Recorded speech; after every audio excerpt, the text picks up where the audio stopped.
ജനഗണ മംഗളദായക ജയ ഹേ. ഒരു മിനിറ്റ്, അവിടെ ഒരു ദേശീയ ഗാനം പോലും കൃത്യമായി ചൊല്ലാൻ അറിയാത്ത നേതാക്കൾ, അത്തരത്തിലുള്ള നേതാക്കൾ തന്നെയാണ് ഇന്ന് യഥാർത്ഥത്തിൽ കോൺഗ്രസിന്റെ പരാജയം. പക്ഷേ തങ്ങളുടെ ആ പരാജയം അംഗീകരിക്കാൻ കോൺഗ്രസ് നേതൃത്വം തയ്യാറല്ല. അവസാനം ഗതികെട്ട് അത് ഓർമ്മിപ്പിക്കേണ്ടി വരുന്നത് പാവം യൂത്ത് കോൺഗ്രസുകാർക്കാണ്. യഥാർത്ഥത്തിൽ ഇന്നലെ നടന്ന സമരാഗ്നി പരിപാടിയുടെ സമാപന ചടങ്ങിൽ നടന്ന പാലോടി രവി പാടിയ ആ ദേശീയ ഗാനം വലിയ തരത്തിൽ വിവാദമായിട്ടുണ്ടായിരുന്നു. അതായത് ഒരു ദേശീയ ഗാനം പോലും കൃത്യമായി പാടാൻ അറിയില്ല എന്നതിനും അപ്പുറത്തേക്ക് ഒരു ദേശീയ ഗാനം ചൊല്ലുന്ന സാഹചര്യത്തിൽ നമ്മൾ പാലിക്കേണ്ട ചില മര്യാദകളുണ്ട്, നമ്മൾ നിൽക്കുന്നതിനും ചില രീതികളുണ്ട്. പക്ഷേ ഇവിടെ പാലോടി രവിക്ക് ആ രീതികളൊന്നും തന്നെ യാതൊരു തരത്തിലുള്ള പ്രശ്നവുമായിരുന്നില്ല. എന്നാൽ യഥാർത്ഥത്തിൽ ഇത്തരത്തിലുള്ള നേതാക്കൾ പാർട്ടിക്ക് ക്ഷീണം തന്നെയാണ് എന്ന് ഓർമ്മിപ്പിക്കുകയാണ് മലപ്പുറത്തെ യൂത്ത് കോൺഗ്രസ് നേതാവ്. അദ്ദേഹത്തിന്റെ ഫേസ്ബുക്ക് പോസ്റ്റിലൂടെയാണ് അദ്ദേഹത്തിന്റെ നിലപാട് വ്യക്തമാക്കുന്നത്. പക്ഷേ പോസ്റ്റ് എന്തായാലും ഇപ്പോൾ വലിയ തരത്തിൽ വൈറലാണ്. മാത്രമല്ല ആ പോസ്റ്റിൽ അദ്ദേഹം പറയുന്ന കാര്യങ്ങൾ ഏറെ ശ്രദ്ധേയമാണ്. വലിയ രാഷ്ട്രീയം തന്നെ അദ്ദേഹം പറഞ്ഞു വെക്കുന്നുണ്ട്. പക്ഷെ അതിനെ എല്ലാം അപ്പുറത്തേക്ക് ആ പോസ്റ്റിന് അടിയിൽ ഒരുപാട് കോൺഗ്രസ് പ്രവർത്തകരുടെ കമന്റ് ഉണ്ട്.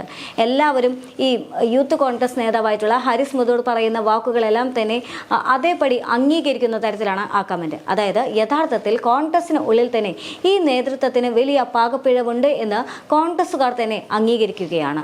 ആ ഫേസ്ബുക്ക് പോസ്റ്റ് ഇപ്രകാരമാണ്: നേതൃത്വം എന്നത് ഒരുപാട് ചേരുവകൾ അടങ്ങിയതാണ്. പുതിയ കാലഘട്ടമാണെന്ന് മനസ്സിലാക്കി അതിനനുസരിച്ച് പാകപ്പെടുത്തലുകളും നേതൃത്വത്തിലുള്ളവർ സ്വീകരിക്കേണ്ടതുണ്ട്. സ്റ്റേജും മൈക്കുമൊന്നും പുതിയ കാലഘട്ടത്തിലെ രാഷ്ട്രീയത്തിൽ പൊതുജനം വലിയ സംഭവമായി എടുക്കില്ലെന്ന തിരിച്ചറിവ് നേതൃത്വത്തിന് അനിവാര്യമാണ്. സമൂഹ മാധ്യമങ്ങൾ അരങ്ങുവാഴുന്ന പൊതുരാഷ്ട്രീയ അന്തരീക്ഷത്തിൽ ജാഗ്രത കുറവിന് വലിയ വിലയാണ് നൽകേണ്ടി വരുന്നത്. ശ്രീനിവാസൻ പറയുന്നത് പോലെ എന്റെ തല എന്റെ ഫിഗർ കാലമൊക്കെ കാറ്റിൽ പറന്നുപോയിട്ടുണ്ട്. അറിവും ഇടപെടലും അവതരണവും വഴിയൊരുക്കുന്ന പുതിയ രാഷ്ട്രീയമാണ് ജനങ്ങൾ ആഗ്രഹിക്കുന്നത്. ആത്മവിശ്വാസവും പ്രാപ്തിയും കഴിവുള്ളതിനെ ഒരു കുറ്റിയിലും തളച്ചിടാൻ കഴിയാത്ത സത്യമായി മാറിക്കൊണ്ടിരിക്കുന്നതാണ് രാഷ്ട്രീയം. അല്ലാത്തവർ സ്റ്റേജിൽ താമസമാക്കിയും മൈക്കിന് മുന്നിൽ കിടന്നുറങ്ങിയും അഭ്യാസം തുടർന്നുകൊണ്ടേയിരിക്കും. പറയാതെ വയ്യ. ഹാരിസ് മുതൂർ. അദ്ദേഹം ഇന്ന് കോൺഗ്രസ് നേതൃത്വം മറന്നുപോയ ചില കാര്യങ്ങൾ ഓർമ്മിപ്പിക്കുന്നുണ്ട്. അതായത് പണ്ടത്തെ പോലെയല്ല ഇപ്പോഴത്തെ രാഷ്ട്രീയം ചെന്ന് നിൽക്കുന്നത് എന്ന് അദ്ദേഹം കൃത്യമായി പറയുന്നുണ്ട്. മൈക്കിന് മുന്നിൽ കാണിക്കുന്ന പ്രഹസനമല്ല രാഷ്ട്രീയം എന്നും അദ്ദേഹം പറഞ്ഞു വെക്കുന്നുണ്ട്. യഥാർത്ഥത്തിൽ പാലോടി രവി എന്ത് തന്നെയാണെങ്കിലും ഇപ്പോൾ വലിയ തരത്തിലുള്ള വിമർശനങ്ങൾക്കെല്ലാം തന്നെ പാത്രമാകുന്നുണ്ട്. അതേസമയം തന്നെ ആ CD എടുക്കൂ എന്ന് പറയുന്ന തരത്തിലുള്ള ട്രോളുകളെല്ലാം തന്നെ ഇപ്പോൾ സമൂഹ മാധ്യമങ്ങളിൽ വൈറലാണ്. എന്നാൽ അതിനുമപ്പുറത്തേക്ക് ഇദ്ദേഹം പറഞ്ഞു വെക്കുന്ന കാര്യങ്ങൾ കോൺഗ്രസ് നേതൃത്വം എത്രമാത്രം വില നൽകി സ്വീകരിക്കും എന്നുള്ള കാര്യം വളരെ സംശയം തന്നെയാണ്. കാരണം ഇദ്ദേഹം പറയുന്ന കാര്യം അത് അതേപടി ഉൾക്കൊള്ളാൻ യഥാർത്ഥത്തിൽ കോൺഗ്രസ് നേതൃത്വത്തിന് തയ്യാറായി കഴിഞ്ഞാൽ, അല്ലെങ്കിൽ അവർക്ക് ആയിക്കഴിഞ്ഞാൽ അത് വലിയ തരത്തിലുള്ള നേട്ടം തന്നെയാണ് യഥാർത്ഥത്തിൽ കോൺഗ്രസിനെ സംബന്ധിച്ചിടത്തോളം. അതല്ല, ഒരു യൂത്ത് കോൺഗ്രസ് പ്രവർത്തകനാണ് തങ്ങളെ ഉപദേശിക്കാൻ വന്നിരിക്കുന്നത് എന്ന നിലപാടിലാണ് കോൺഗ്രസ് ഇക്കാര്യത്തിൽ സ്വീകരിക്കുന്നതെങ്കിൽ അത് കോൺഗ്രസിനെ സംബന്ധിച്ചിടത്തോളം വലിയ ക്ഷീണം തന്നെ വരുത്തിവെക്കും എന്നുള്ളത് തന്നെയാണ്. എന്തായാലും ലോക്സഭാ തെരഞ്ഞെടുപ്പിന് മുന്നോടിയായി നടന്ന ഈ സമരാഗ്നി പരിപാടി അത് തുടക്കം മുതലേ തന്നെ വലിയ വിവാദങ്ങൾക്ക് എല്ലാം തന്നെ തിരികൊളുത്തിയിട്ടുണ്ടായിരുന്നു. അത് അവസാനിക്കുന്ന സാഹചര്യത്തിലും വലിയ വിവാദം തന്നെയാണ്. ഇത്രയും കാലം കെ സുധാകരന്റെ ചില വാക്കുകളാണ് കോൺഗ്രസിന് വലിയ തരത്തിലുള്ള ക്ഷീണമുണ്ടാക്കുന്നതെന്നും കോൺഗ്രസ് പ്രസ്ഥാനത്തിന് വലിയ ഇടിവുണ്ടാക്കുന്നതെന്നെല്ലാം തന്നെയുള്ള വാക്കുകളെല്ലാം അല്ലെങ്കിൽ അത്തരത്തിലുള്ള വാർത്തകളെല്ലാം തന്നെ വന്നിട്ടുണ്ടായിരുന്നു. അത്തരത്തിലുള്ള പരാമർശങ്ങൾ വന്നിട്ടുണ്ടായിരുന്നു, വിശകലനങ്ങൾ വന്നിട്ടുണ്ടായിരുന്നു. എന്തുതന്നെയാണെങ്കിലും കെ സുധാകരൻ, അതായത് KPCC പ്രസിഡന്റായ കെ സുധാകരൻ എന്ന് കോൺഗ്രസ് എന്ന് പറയുന്ന പ്രസ്ഥാനത്തിന് വലിയൊരു ബാധ്യതയായി മാറിയിരിക്കുകയാണ് എന്നുള്ള വിമർശനങ്ങൾ കോൺഗ്രസിന് ഉള്ളിൽ നിന്ന് പോലും വന്നിട്ടുണ്ടായിരുന്നു. കഴിഞ്ഞ ദിവസം ഹൈബീഡൻ പോലും അത് വ്യക്തമാക്കിക്കൊണ്ട് ചില മാധ്യമങ്ങളോട് പ്രതികരിച്ചിട്ടുണ്ടായിരുന്നു. അദ്ദേഹം പറഞ്ഞു വെച്ചിട്ടുണ്ടായിരുന്നത് ഇപ്രകാരമാണ്: സാധാരണക്കാർ അല്ലെങ്കിൽ അണികൾ നോക്കുന്നത് കോൺഗ്രസ് എന്ന് പറയുന്ന പ്രസ്ഥാനവും അതിൻ്റെ വളർച്ചയും മാത്രമാണ്. അതിനിടയിൽ നേതാക്കന്മാരുടെ ഇത്തരത്തിലുള്ള പ്രഹസനങ്ങളൊന്നും തന്നെ അവരെ ബാധിക്കുന്നില്ല എന്നുള്ളത് തന്നെയാണ്. പക്ഷേ ഇത്തരത്തിലുള്ള നേതാക്കളെല്ലാം തന്നെ കോൺഗ്രസിന് ഉണ്ടാക്കി വയ്ക്കുന്ന ബാധ്യതയും അല്ലെങ്കിൽ ആ പ്രസ്ഥാനത്തിന് ഉണ്ടാക്കി വയ്ക്കുന്ന ക്ഷീണവും അത് അവരെ വലിയ തോതിൽ ബാധിക്കാനുള്ള സാധ്യതയുണ്ട് എന്നുള്ളത് തന്നെയാണ്. അതായത് ഇത്തരത്തിലുള്ള നേതാക്കൾ കാട്ടിക്കൂട്ടുന്ന ഇത്തരത്തിലുള്ള പ്രശ്നങ്ങളൊന്നും തന്നെ ചുമക്കേണ്ട ബാധ്യത മറ്റുള്ളവർക്ക് ഇല്ല എന്ന് തന്നെയാണ് ഹൈബീഡൻ പറഞ്ഞു വെക്കുന്നത്. അതേ രാഷ്ട്രീയ സ്ഥിതി തന്നെയാണ് ഇപ്പോഴും പാലോടി രവിയോടും ജനങ്ങൾ അല്ലെങ്കിൽ അണികൾ ആവർത്തിക്കുന്നത് എന്ന് പറയാം. അതായത് ഇത്തരമുള്ള നേതാക്കൾ, അതായത് പാലോടി രവി പോലുള്ള നേതാക്കൾ കാണിച്ചു കൂട്ടുന്ന ഇത്തരത്തിലുള്ള തെറ്റുകളും മണ്ടത്തരങ്ങളൊന്നും തന്നെ ചുമക്കേണ്ട ഗതികേട് ഞങ്ങൾക്കില്ല എന്ന് പറഞ്ഞുകൊണ്ടാണ് ചില പോസ്റ്റുകൾ അല്ലെങ്കിൽ ചില കമൻസുകളെല്ലാം തന്നെ വരുന്നത്.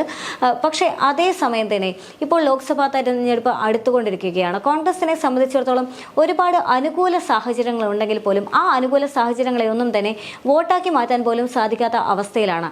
അതേ സാഹചര്യത്തിലാണ് സമരാഗ്നി പോലുള്ള വലിയൊരു പരിപാടി ആഹ്വാനം ചെയ്യുന്നത്. എന്നാൽ ആ പരിപാടിയുടെ തുടക്കം മുതൽ ഒടുക്കം വരെ വലിയ തരത്തിലുള്ള വിമർശനങ്ങളാണ് വന്നുകൊണ്ടിരിക്കുന്നത്, വലിയ തരത്തിലുള്ള വിവാദങ്ങളാണ് ഉണ്ടായിക്കൊണ്ടിരിക്കുന്നത്. കോൺഗ്രസിനുള്ളിലെ പോലും ചെറിയ അസ്വാരസ്യങ്ങൾ പോലും വലിയ തരത്തിലുള്ള വാർത്ത അല്ലെങ്കിൽ മാധ്യമ ശ്രദ്ധ നേടുന്ന സാഹചര്യമാണ്. പ്രത്യേകിച്ചും കെ സുധാകരൻ കഴിഞ്ഞ ദിവസം വി ഡി സതീശിനെ അസഭ്യം പറഞ്ഞു അല്ലെങ്കിൽ ആക്ഷേപിച്ചെന്നുള്ള വാർത്തകളെല്ലാം തന്നെ വലിയ തരത്തിൽ പ്രചാരം നേടിയിട്ടുണ്ടായിരുന്നു. അപ്പോൾ ഇത്തരത്തിലുള്ള നിസ്സാര കാര്യങ്ങൾ അല്ലെങ്കിൽ പാർട്ടി നേതാക്കൾക്കിടയിലുള്ള നിസ്സാരമെന്ന് അവർ ധരിക്കുന്ന കാര്യങ്ങളാണ് ഇപ്പോൾ വലിയ തരത്തിൽ മാധ്യമ ശ്രദ്ധ നേടുകയും കോൺഗ്രസ് എന്ന് പറയുന്ന പ്രസ്ഥാനത്തിന് മങ്ങലേൽപ്പിക്കുകയും ചെയ്യുന്നത്. ഇതേ സാഹചര്യത്തിൽ തന്നെയാണ് യഥാർത്ഥത്തിൽ കോൺഗ്രസിന് ഉള്ളിൽ തന്നെയുള്ള ചില തർക്കങ്ങളും അതുപോലെ തന്നെ സീറ്റിന് വേണ്ടിയുള്ള തർക്കങ്ങളെല്ലാം തന്നെ വലിയ തരത്തിലെല്ലാം തന്നെ രാഷ്ട്രീയ കേരളത്തിൽ ചർച്ചയാകുന്നത്.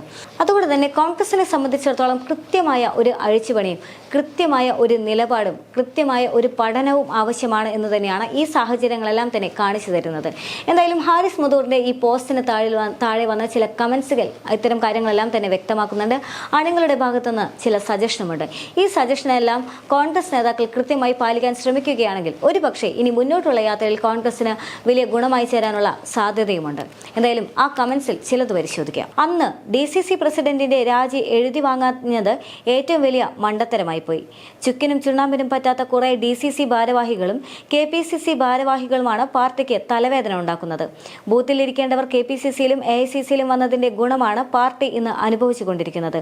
ഇതെല്ലാം പാർട്ടിക്ക് എത്ര ഡാമേജാണ് ഉണ്ടാക്കുന്നതെന്ന് നേതാക്കളെ പ്രവർത്തകർ തിരുത്തണം, ഇല്ലെങ്കിൽ തിരുത്തിക്കും. ജനഗണമന കൈകൊട്ടിപ്പാടാൻ മാത്രം കോൺഗ്രസ് അധപ്പതിച്ചോ? മറ്റൊരു കമന്റ് എന്ന് പറയുന്നത്, കോൺഗ്രസ് രാഷ്ട്രീയത്തിന്റെ അധപ്പതനമാണ് ഇപ്പോൾ നടക്കുന്നത്. ദേശീയഗാനം ആലപിക്കാൻ അറിയാത്ത പാലോട് രവിയെ പോലുള്ളവർ, ഇവർക്കെതിരെ പ്രതികരിക്കുന്ന യൂത്ത് കോൺഗ്രസ് നേതാക്കൾക്ക് അഭിവാദ്യങ്ങൾ. പരിഹസിക്കാൻ നേതാക്കന്മാർ തന്നെ അവസരങ്ങൾ ഉണ്ടാക്കുന്നു.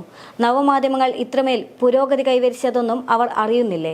ജാഗ്രത ഇനിയെങ്കിലും ഓരോ കാര്യങ്ങൾ ചെയ്യുമ്പോഴും പറയുമ്പോഴും ഉണ്ടായിരിക്കണം. എല്ലാത്തിൻ്റെയും പഴി കേൾക്കേണ്ടി വരുന്നത് പാവം പ്രവർത്തകർക്കാണ്. അത് നേതൃത്വത്തിലുള്ളവർ മനസ്സിലാക്കി പ്രവർത്തിക്കണം. അതായത് ഈ പോസ്റ്റിന് താഴെയുള്ളവരിൽ ഭൂരിപക്ഷം പേരും കോൺഗ്രസ് പ്രവർത്തകരോ അല്ലെങ്കിൽ കോൺഗ്രസ് അനുഭാവികളോ ആണ്. അവർ കൃത്യമായി തന്നെ നേതാക്കളുടെ പിഴവുകൾ എടുത്ത് പറയുന്നുണ്ട്. അതായത് ഇത് കോൺഗ്രസിന്റെ തെറ്റായി തന്നെ അവർ അംഗീകരിക്കുന്നുണ്ട് എന്നുള്ളതാണ്. പക്ഷേ ആ വിശാല മനസ്കത ഇനിയെങ്കിലും നേതൃത്വം കാണിക്കേണ്ടതുണ്ട്. പാലോട് രവി ചെയ്തിരിക്കുന്നത് അല്ലെങ്കിൽ അദ്ദേഹത്തിന് പറ്റിയിരിക്കുന്നത് നിസ്സാരമായ ഒരു കയ്യബദ്ധമല്ല. ഇനി വരികൾ തെറ്റിപ്പോയി എന്ന് തന്നെ ഇരിക്കട്ടെ, അദ്ദേഹം പാലിച്ചിരുന്ന അദ്ദേഹത്തിന്റെ ശാരീരികമായ ഒരു രീതി എപ്രകാരമായിരുന്നു എന്ന് കൂടി കൃത്യമായി നോക്കേണ്ടതുണ്ട്. ഒരു സാധാരണ ഒരു സിനിമാ ഗാനം ആലപിക്കുന്നത് പോലെ കൈകൊട്ടിക്കൊണ്ടു നിന്നാണ് അദ്ദേഹം ദേശീയ ഗാനം ആലപിക്കുന്നത് എന്നുള്ളതും ഏറെ ശ്രദ്ധേയം തന്നെയാണ്. അതുകൊണ്ട് തന്നെ തിരുത്താനുള്ളത് ഇനി താഴെ ഉള്ളവരാണെങ്കിലും അത് KSU പ്രവർത്തകരാണെങ്കിലും യൂത്ത് കോൺഗ്രസ് പ്രവർത്തകരാണെങ്കിലും തിരുത്തുന്നു എന്ന് തന്നെയാണ് ഇവിടെ ഏറ്റവും അഭിമാനകരമായ കാര്യം. കാരണം നേതാക്കൾ തെറ്റ് ചെയ്താൽ തിരുത്തേണ്ട ഒരു അവസ്ഥയിലേക്ക് അല്ലെങ്കിൽ നേതാക്കൾ ചെയ്യുന്ന തെറ്റെല്ലാം തന്നെ ഇത്തരത്തിൽ തലയിൽ പേറി നടക്കേണ്ട ഒരു അവസ്ഥയിൽ നിന്ന് മാറിക്കൊണ്ട് അത് തെറ്റാണ് എന്ന് പറയാനുള്ള ഊർജം യൂത്ത് കോൺഗ്രസ് പ്രവർത്തകർ കാണിക്കുന്നു എന്ന് പറയുന്നത് അത് ഒരു വലിയ പ്രതീക്ഷ തന്നെ നൽകുന്നുണ്ട് എന്നുള്ളത് തന്നെയാണ് ഏറെ ശ്രദ്ധേയമായ കാര്യം.